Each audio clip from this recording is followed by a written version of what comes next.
Hello दोस्तों, कैसे हैं आप सब लोग। तो आज हम लोग करते हैं 3 मार्च के फर्स्ट शिफ्ट आरपीएफ कांस्टेबल का एग्ज़ाम जो हुआ है उसका एनालिसिस करेंगे। तो जो जो प्रश्न पूछे गए हैं वो सारे क्वेश्चन मैंने कराया है, जितने भी क्वेश्चन मुझे मिल सके हैं। तो चलिए सबसे पहला क्वेश्चन देखते हैं।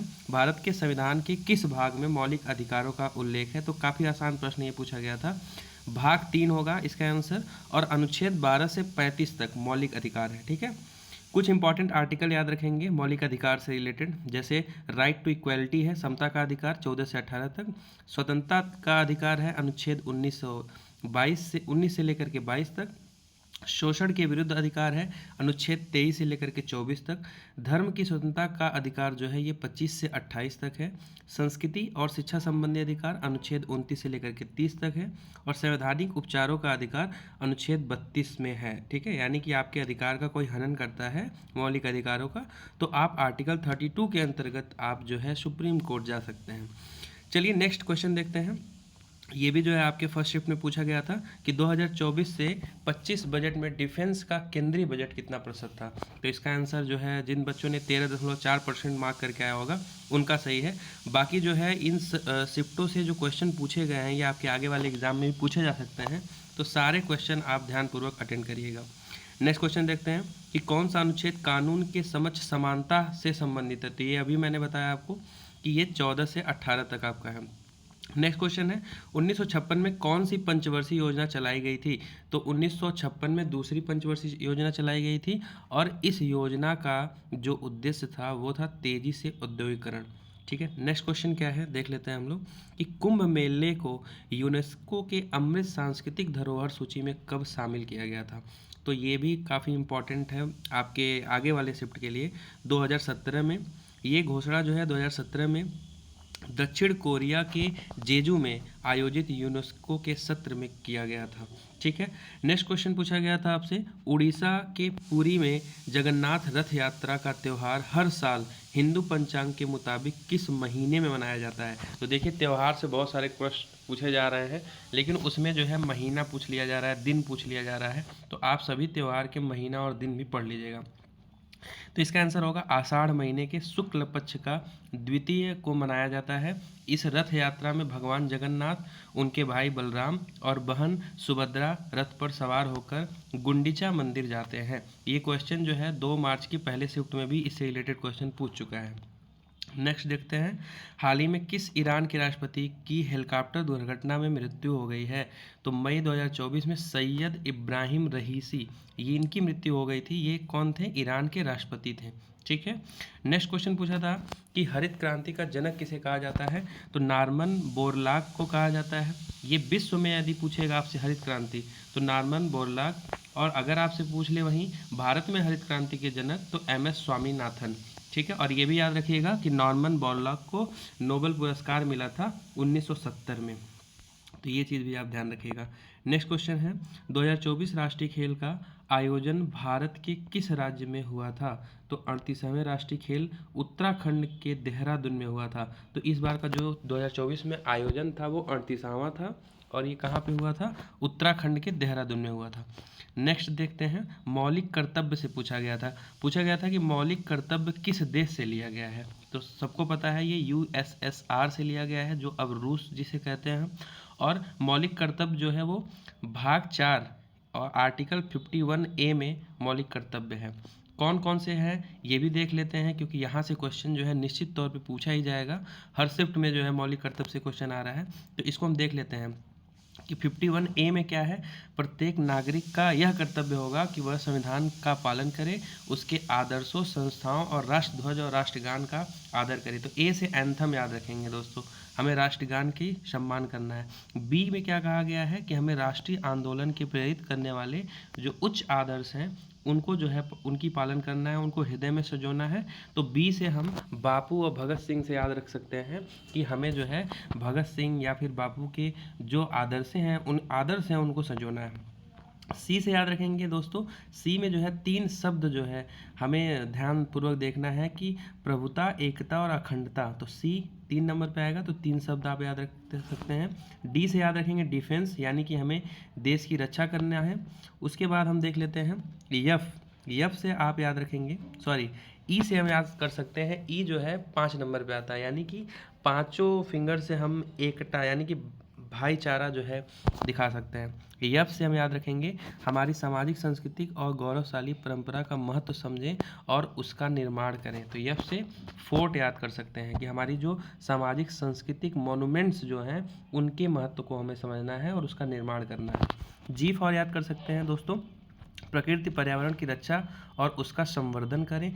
तो प्रकृति है तो ऐसे जी से ग्रीनरी याद कर सकते हैं कि ग्रीनरी मतलब कि प्रकृति की बात होगी। यश से याद रखेंगे वैज्ञानिक दृष्टिकोण और ज्ञानार्जन की भावना का विकास करें। तो यश से ह्यूमैनिटी से याद कर सकते हैं वैज्ञानिक और मनुष्य की जो है ज्ञान अर्जना की भावना करना है हमें। नेक्स्ट क्वेश्चन क्या है इसमें, नेक्स्ट क्वेश्चन कह रहा हूँ मैं, आई से याद रखेंगे, आई से सार्वजनिक संपत्ति को सुरक्षित रखें।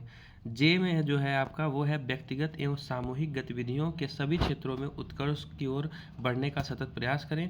और के में है माता पिता या संरक्षक द्वारा 6 से 14 वर्ष के बच्चों हेतु प्राथमिक शिक्षा प्रदान करें। तो ये जो है 86वें संविधान संशोधन 2002 से जोड़ा गया था। ये जो आर्टिकल है आपका जो 51 के है जिसको 11वां बोलेंगे। तो 11वां मौलिक कर्तव्य 6 से 14 वर्ष के बच्चों को हमें प्राथमिक शिक्षा प्रदान करना है। नेक्स्ट क्वेश्चन क्या पूछा गया था कि सड़क सीमा संगठन BRO की स्थापना कब हुई थी, ये पूछा गया था। तो इसका आंसर क्या होगा, 7 मई 1960 को हुई थी। और उस समय इस अध्यक्ष के मतलब इस जो है संस्था के अध्यक्ष दो थे, वो PM जवाहरलाल नेहरू थे। तो ये भी आप याद रखिएगा। और अगर आपसे पूछ ले वर्तमान में BRO का अध्यक्ष कौन है, तो श्री रघुराजन है। तो ये भी आप ध्यान रखिएगा। नेक्स्ट क्वेश्चन क्या पूछा था, बायल का नियम पूछा था कि बायल का नियम क्या है। तो देखिए 3 नियम होते हैं जो है गैस से रिलेटेड, बायल का नियम, गेल-लुसाक का नियम और राउल्ट का नियम, सॉरी चार्ल्स का नियम। तो ये तीनों नियम आप ध्यान रखिए। बायल का नियम सबसे पहले पढ़ लेते हैं। बायल का नियम जो है ये आदर्श गैस का दाब और आयतन में संबंध बताता है। इसके अनुसार नियत ताप पर गैस का आयतन दाब के व्युत्क्रमानुपाती होता है। तो इतना याद रखिए, बायल के नियम में जो है टेम्परेचर कांस्टेंट होता है। और वहीं अगर आपसे पूछे गेल-लुसाक का नियम, तो गेल-लुसाक के नियम में आपका जो आयतन होता है, वॉल्यूम होता है, वो कांस्टेंट होता है। और यदि आपसे पूछे चार्ल्स का नियम, तो चार्ल्स के नियम में प्रेशर कांस्टेंट होता है। ये चीज़ आप ध्यान के रखिएगा, आगे क्वेश्चन पूछा जा सकता है। जनित्र के कार्य कौन कौन से हैं, तो जनित्र का कार्य पूछा था। तो इसका कार्य होता है जो है विद्युत यांत्रिक ऊर्जा को विद्युत ऊर्जा में बदलना, ये जो है जनित्र का कार्य है। ठीक है, नेक्स्ट क्वेश्चन में देखते हैं क्या पूछा गया था। पूछा गया था रसोई गैस LPG में मुख्य रूप से क्या शामिल होता है। तो ऑप्शन में था प्रोपेन और ब्यूटेन। तो जिन्होंने मारा होगा प्रोपेन ब्यूटेन उनका सही होगा। नेक्स्ट क्वेश्चन पूछा गया था कौन से जगह पर सबसे अधिक वर्षा होती है।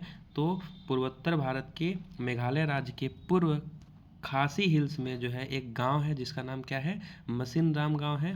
वहाँ जो है दुनिया में सबसे ज़्यादा बारिश होती है, ये ध्यान रखिएगा। और उस गांव को बादलों की भूमि भी कहा जाता है। उसके बाद पूछा गया था कि भारत का कौन सा राज्य सोने का सबसे बड़ा उत्पादक है। तो सोने का सबसे बड़ा उत्पादक राज्य कौन सा है, कर्नाटक है। ठीक है, तो KGF से याद रख सकते हैं आप, कोलार गोल्ड फील्ड कर्नाटक में ही है। इससे जो है सोने का आपको उत्पादन अच्छे से पता रहेगा। नेक्स्ट क्वेश्चन पूछा गया था सर्वोच्च न्यायालय की नियुक्ति किनके द्वारा की जाती है। तो सर्वोच्च न्यायालय के न्यायाधीशों की जो नियुक्ति है वो भारत के राष्ट्रपति द्वारा की जाती है। अच्छा, उसके बाद पूछा था कि RBI के मौजूदा रेपो रेट क्या है, यानी कि प्रेजेंट में जो रेपो रेट चल रही है RBI की वो कितनी है। तो 3.25% है, ये भी ध्यान रखिएगा आप। समान नागरिक संहिता का जिक्र भारतीय संविधान के किस अनुच्छेद में किया गया। तो ये DPSP के अंतर्गत आता है, uniform civil code, article number 44, ये भी ध्यान रखिएगा आप। नेक्स्ट क्वेश्चन पूछा गया था 1920 में महात्मा गांधी जी के द्वारा कौन सा आंदोलन चलाया गया था। तो 1920 में महात्मा गांधी के द्वारा कौन सा चलाया गया था, नॉन कॉपरेशन मूवमेंट यानी कि असहयोग आंदोलन चलाया गया था। नेक्स्ट क्वेश्चन पूछा गया था कि बैंक ऑफ बड़ौदा के वर्तमान मुख्य कार्यकारी अधिकारी यानी कि CEO कौन है और प्रबंध निदेशक MD कौन है। तो कौन है, डॉक्टर देवदत्त चंद। तो मित्र ये भी आप ध्यान रखिएगा, आगे जो है शिफ्ट में क्वेश्चन पूछा जा सकता है। और ये जो डॉक्टर देवदत्त चंद हैं इन्होंने जो है संजीव चड्ढा की जगह ली है। और संजीव चड्ढा का जो कार्यकाल है वो 30 जून 2023 को ख़त्म हो गया, तब से जो है ये देवदत्त जी हैं। ठीक है। नेक्स्ट क्वेश्चन पूछा गया था गुप्त काल के सिक्के को क्या कहा जाता है। तो ध्यान रखिए, अगर पूछेगा सोने के सिक्के को और चांदी के सिक्के को, मतलब गुप्त काल में सोने, चांदी और तांबे के सिक्के बने हुए थे, तो सोने के सिक्के को दिनार कहा जाता था, वहीं चांदी के सिक्के को रूपक कहा जाता था। तो कंफ्यूज मत होइएगा, सोने के सिक्के को दिनार कहेंगे और चांदी के सिक्के को रूपक कहेंगे। ओके, आगे बढ़ते हैं। वैष्णव संत रामानुज का जन्म निम्नलिखित में से किस स्थान पर हुआ था। तो ऑप्शन में था तमिलनाडु के श्री पेरम्बदूर में हुआ था। तो ये भी आप ध्यान रखिएगा, ये कहाँ पे है, तमिलनाडु में है। नेक्स्ट क्वेश्चन पूछा गया था एवोगद्रो का नियम क्या है। तो एवोगद्रो संख्या होती है, उसका मान भी होता है 6.023 गुणे 10⁻23। तो ये भी आप याद रखिएगा। और इसका नियम पूछा गया था, तो क्या होगा, सभी गैसों में एक निश्चित तापमान और दबाव पर समान मात्रा में अणुओं की संख्या समान होती है। इसको एवोगद्रो का नियम कहते हैं। नेक्स्ट पूछा गया था कि राज्य प्रशासनिक न्यायाधिकरण के अध्यक्ष की नियुक्ति कौन करता है। तो राष्ट्रपति के द्वारा की जाएगा। नेक्स्ट क्वेश्चन क्या था, एसबीआई और सिंगापुर एयरलाइंस के साथ मिलकर बना क्रेडिट कार्ड का नाम क्या है। यानी कि एसबीआई और सिंगापुर एयरलाइंस ने मिलकर के क्रेडिट कार्ड बनाया है, उसका नाम क्या है, KrisFlyer SBI card Apex. तो ये भी ध्यान रखिएगा। और क्वेश्चन पूछा गया था थार डेजर्ट के टीले कहाँ पाए जाते हैं, ये पूछा गया था। तो ऑप्शन मुझे क्लियर नहीं मिल पाया है, तो ये कहाँ कहाँ पाए जाते हैं, राजस्थान के बाड़मेर, जैसलमेर, जोधपुर, श्रीगंगापुर, चूरू, बीकानेर और हनुमानगढ़ी ज़िले में पाया जाता है। और ये रेगिस्तान जो है भारत और पाकिस्तान में फैला हुआ है।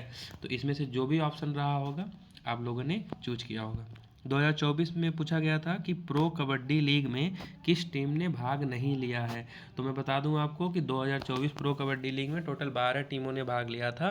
तो उसमें से एक ऑप्शन, मतलब 3 ऑप्शन तो सही दिए गए होंगे, एक ऑप्शन दिया गया था कोलकाता पायरेट्स। तो यही वाला ऑप्शन नहीं होगा, मतलब कोलकाता पायरेट्स से भाग नहीं लिया था।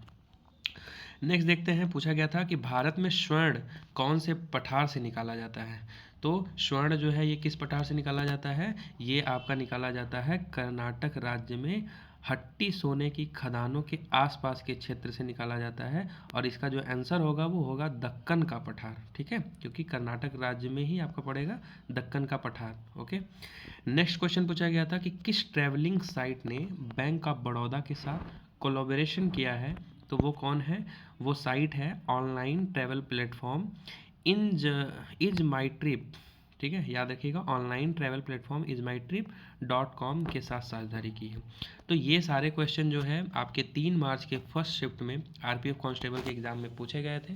तो यदि आपको एनालिसिस अच्छा लग रहा हो तो आप वीडियो को लाइक कर सकते हैं, और आगे आने वाले सभी शिफ्ट का एनालिसिस मैं आपको इसी चैनल पे कराने वाला हूँ, तो आप हमारे चैनल से जुड़ सकते हैं। जय हिंद, धन्यवाद, थैंक यू।